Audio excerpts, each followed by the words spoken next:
Hello viewers, welcome to our YouTube channel Agrawal Guidance. In today's lecture we will discuss about recruitment and selection.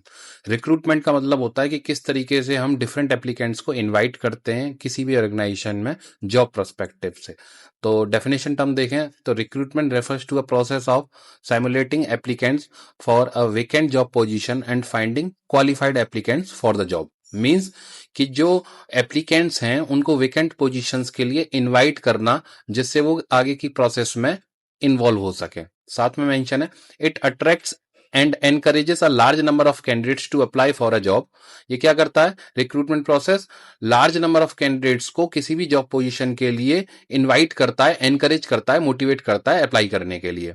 So it is considered a positive process और approach. सो इसी वजह से इसको positive approach और positive process consider करते हैं.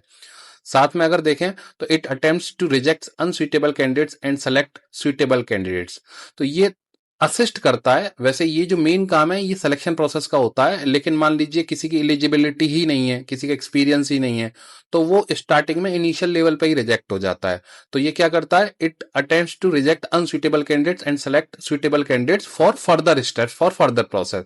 तो स्टार्टिंग में इनिशियल स्क्रीनिंग रिक्रूटमेंट में ही हो जाती है. अगर किसी की एलिजिबिलिटी नहीं है, किसी का एक्सपीरियंस नहीं है, तो ये रिक्रूटमेंट प्रोसेस का एक मेन पॉइंट है. उसके बाद the main objective of recruitment is to create a pool of eligible candidates for the purpose of selection. दूसरा ऑब्जेक्टिव क्या रिक्रूटमेंट का कि एलिजिबल कैंडिडेट्स का एक पूल क्रिएट करना for the purpose of selection, आगे के फर्दर स्टेप्स में इन्वॉल्व होने के लिए, जो किस लिए कलेक्ट होते हैं, सिलेक्शन होने के लिए. उसके बाद it proceeds the selection process. It is the initial process that takes place before selection. Selection से पहले के जो स्टेप्स होते हैं तो ये उनको असिस्ट करता है रिक्रूटमेंट प्रोसेस के आगे के प्रोसेस में वो जो कैंडिडेट्स हैं वो कैसे पहुंचेंगे. It is simple process as it does not include many steps और प्रोसेसेस.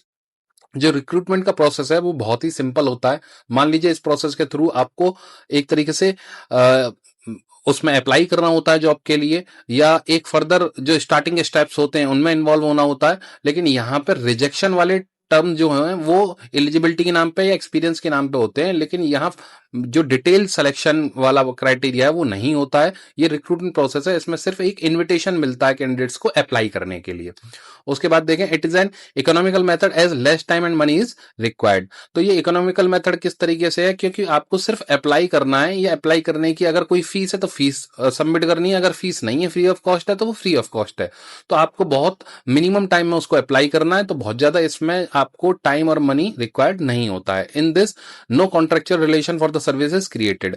तो इसमें सर्विसेज को लेके कोई कॉन्ट्रैक्ट क्रिएट नहीं होता है. ये इसमें सिर्फ एक जो है एप्लीकेशन अप्लाई होता है, जिसके थ्रू आपका जो एप्लीकेशन है वो एक रिक्रूटमेंट एजेंसी पे या कंपनी के पास पहुंच जाता है. तो ये क्या था रिक्रूटमेंट के बारे में था. उसके बाद सिलेक्शन की बात करते हैं.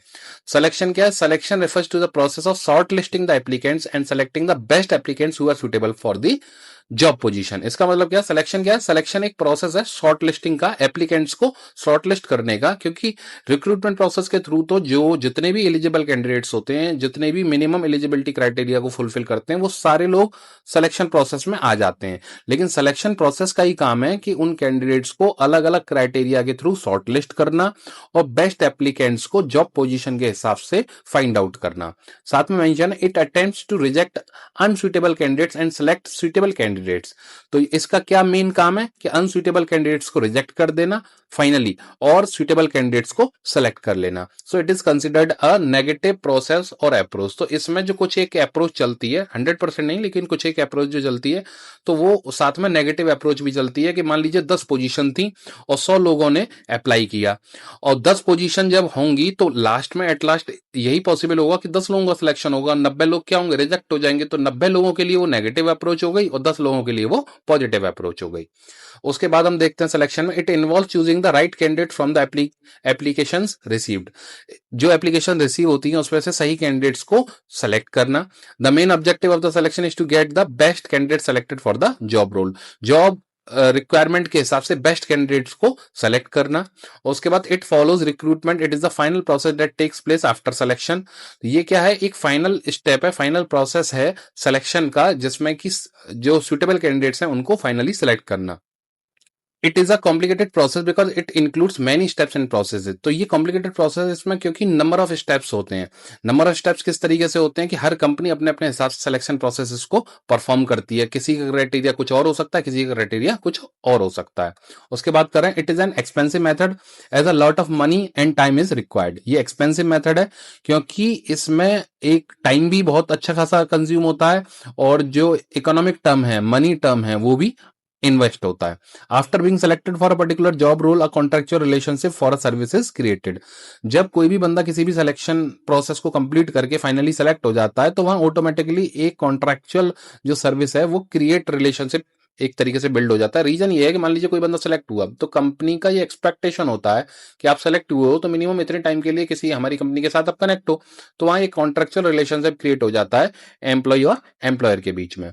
उसके बाद ऑब्जेक्टिव्स की बात करें, objectives of recruitment and selection क्या है? तो पहले हम रिक्रूटमेंट के ऑब्जेक्टिव्स की बात करेंगे कि it attracts a wide pool of candidates. Recruitment क्या करता है? बहुत सारे कैंडिडेट्स का पूल बनाता है, उनको अट्रैक्ट करता है अप्लाई करने के लिए किसी भी वैकेंसी में। फिर है आइडेंटिफाई सुटेबल कैंडिडेट्स।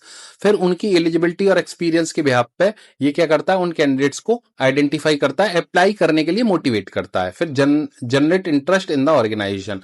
तो कई बार आपने देखा होगा कि जब एप्लीकेशंस निकलते हैं, वैकेंसी निकलती हैं, तो साथ में ये भी बताया जाता है कि आपको ये बेनिफिट्स भी मिलेंगे जिससे ज्यादा से ज्यादा लोग उस पोजीशन के लिए अप्लाई करें।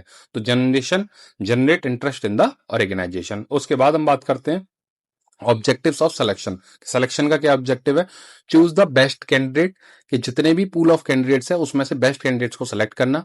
एंश्योर ऑर्गेनाइजेशनल फिट, और वो जो कैंडिडेट्स आप सेलेक्ट कर रहे हो ऑर्गेनाइजेशन के हिसाब से फिट हों। और उसके बाद है एस्टेब्लिश अ कॉन्ट्रेक्चुअल रिलेशनशिप, और जब वो सेलेक्ट हो जाएंगे तो वहां ऑटोमेटिकली कॉन्ट्रेक्चुअल रिलेशनशिप क्रिएट हो जाएगा एम्प्लॉयर और एम्प्लॉय के बीच में। उसके बाद हम बात करते हैं what is a selection criteria for recruitment. जो सिलेक्शन क्राइटेरिया है रिक्रूटमेंट में वो क्या क्या किस किस तरीके से फॉलो होता है? तो पहला एजुकेशनल क्वालिफिकेशन। तो सबसे पहले तो एकेडमिक क्वालिफिकेशंस देखी जाती हैं इंडिविजुअल की, कि आप जिस पोजीशन के लिए अप्लाई कर रहे हो उसके लिए मिनिमम एलिजिबिलिटी क्या है। मान लीजिए कोई टेक्निकल प्रोफाइल है, तो टेक्निकल प्रोफाइल में किसी पोजीशन के लिए एमटेक बंदा एलिजिबल हो सकता है, किसी के लिए बीटेक हो सकता है, किसी के लिए पॉलिटेक्निक हो सकता है, किसी के लिए आईटीआई हो सकता है। तो ये डिपेंड करता है कि जो टेक्निकल पोजीशन है वो किस लेवल की पोजीशन के लिए जो पोजीशन है वो वेकेंट है। तो एजुकेशनल क्वालिफिकेशन। उसके बाद एक्सपीरियंस। कहीं कुछ पोजीशंस के लिए फ्रेशर्स अलाउ होते हैं, कुछ पोजीशंस के लिए सिर्फ एक्सपीरियंस बंदे ही अलाउ होते हैं। किसी में 1-2 साल का एक्सपीरियंस भी काम कर जाता है किसी पोजीशन में, किसी में 10 साल का एक्सपीरियंस ही काम करता है। तो ये डिपेंड करता है कि किस टाइप की वैकेंसी अवेलेबल है, एक्सपीरियंस। उसके बाद स्किल्स एंड कॉम्पिटेंसीज।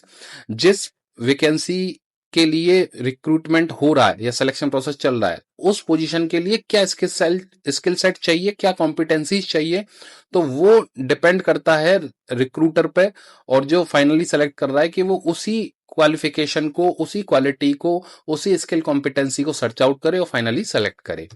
उसके बाद पर्सनैलिटी ट्रेट्स। पर्सनैलिटी ट्रेट से मतलब होता है स्किल्स, वैल्यूज और पर्सनैलिटी डायमेंशंस किसी भी इंडिविजुअल के। और वो ये सारे जो क्वालिटीज हैं, सारे जो फीचर्स हैं, सारे जो ट्रेड्स हैं, वो उस कंपनी की उस पोजीशन के हिसाब से फाइंड आउट होने चाहिए, तभी वो बंदा सुटेबल होगा उस पोजीशन के लिए। उसके बाद performance in assessment. Performance in assessment से मतलब क्या है? These include test scores, interviews and any other test method that the team may have come up with. Means कई बार हर पोजीशन के लिए अलग अलग प्रोसेसेस होते हैं जहां पे जो इंटरव्यूअर होता है या जो सिलेक्शन टीम होती है वो अलग अलग पैरामीटर से कैंडिडेट्स को जज करती है अपनी वेकेंट पोजीशन को फिल करने के लिए। तो ये सिलेक्शन क्राइटेरिया है फॉर रिक्रूटमेंट के लिए। ठीक है, तो it is all about the term recruitment and selection. Thank you so much.